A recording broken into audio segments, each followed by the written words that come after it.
Halo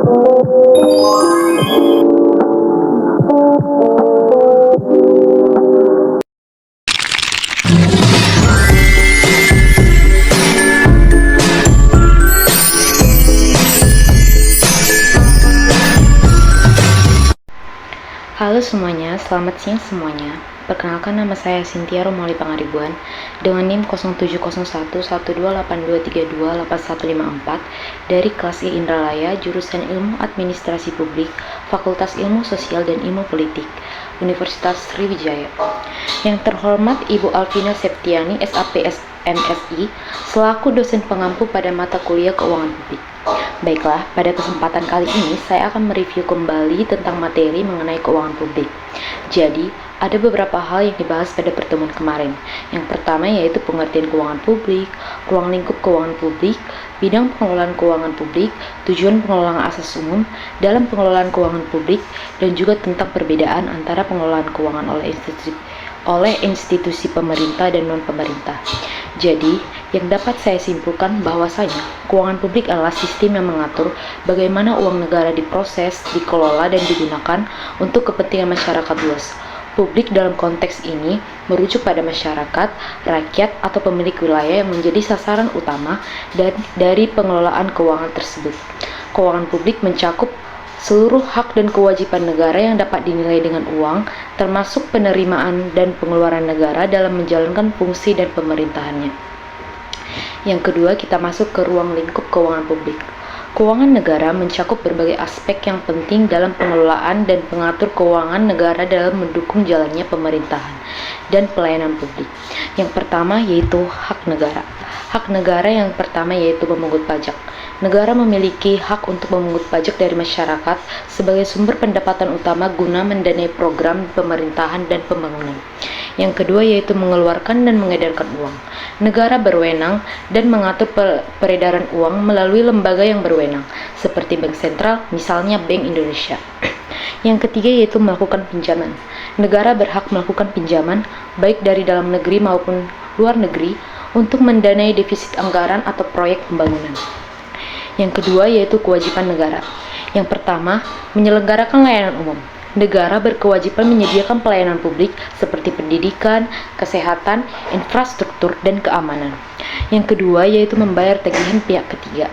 Negara harus memenuhi kewajiban keuangan kepada pihak ketiga seperti pembayaran kontraktor atau penyedia jasa dalam proyek pemerintah. Yang ketiga yaitu penerimaan negara, meliputi semua pendanaan yang diperoleh oleh negara, baik dari pajak, hasil pengelolaan sumber daya alam, dividen dari BUMN maupun sumber lainnya yang sah. Yang keempat yaitu pengeluaran negara, mencakup seluruh belanja yang dilakukan untuk membiayai kegiatan pemerintahan, termasuk belanja rutin seperti gaji pegawai serta belanja pembangunan untuk proyek infrastruktur. Yang kelima yaitu penerimaan daerah, pendapatan yang diperoleh oleh pemerintahan daerah, baik dari pajak daerah, restribusi, dana transfer dari pemerintah pusat maupun pendapatan asli daerah lainnya. Yang keenam yaitu pengeluaran daerah, mencakup belanja yang dilakukan oleh pemerintah daerah untuk pelayanan masyarakat dan pembangunan di tingkat lokal. Yang ketujuh yaitu kekayaan negara atau daerah. Yang pertama yaitu uang, surat berharga, piutang, dan barang milik negara atau daerah. Yang kedua yaitu hak-hak yang memiliki nilai ekonomi. Yang ketiga yaitu kekayaan yang dipisahkan, seperti penyertaan modal negara pada BUMN atau BUMD.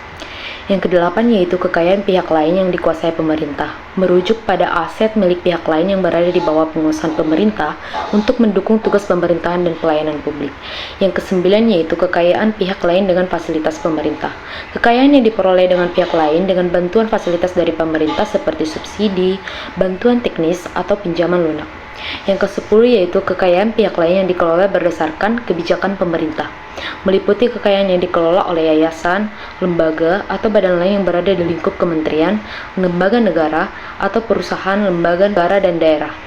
Kita masuk kepada tugas negara dalam perekonomian. Tugas negara dalam perekonomian mencakup berbagai peran penting yang bertujuan untuk menjaga stabilitas, pertumbuhan, dan kesejahteraan masyarakat. Menurut Prof. Dr. H. Ujianto MS dalam bukunya Keuangan Negara, tugas negara dalam perekonomian meliputi yang pertama, peran stabilitas ekonomi, distribusi kekayaan. Negara bertugas mendistribusikan pendapatan dan kekayaan secara adil melalui pajak progresif dan subsidi. Penyediaan barang publik. Negara menyediakan barang dan jasa publik seperti infrastruktur, pendidikan dan kesehatan yang tidak disediakan oleh sektor swasta. Kebijakan pembangunan. Negara melakukan perencanaan dan pengelolaan anggaran untuk meningkatkan pertumbuhan ekonomi. Perbedaan pengelolaan keuangan oleh institusi pemerintah dan non-pemerintah. Pengelolaan keuangan antara institusi pemerintah dan non-pemerintah memiliki perbedaan yang signifikan yang dipengaruhi oleh tujuan, sumber dana, mekanisme, serta regulasi yang mengatur keduanya.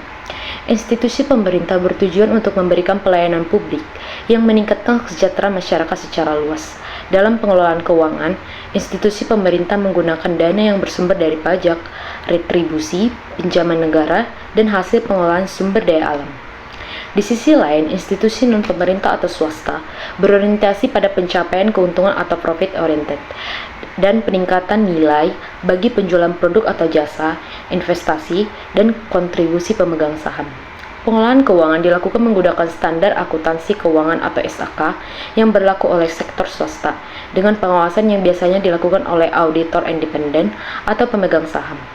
Kebijakan keuangan institusi swasta lebih fleksibel dibanding institusi pemerintah, namun tetap harus memenuhi akuntabilitas. Sekian yang dapat saya sampaikan. Bila ada kesalahan, mohon dimaklumi. Dan untuk materi ini semoga bermanfaat bagi semua kalangan. Terima kasih.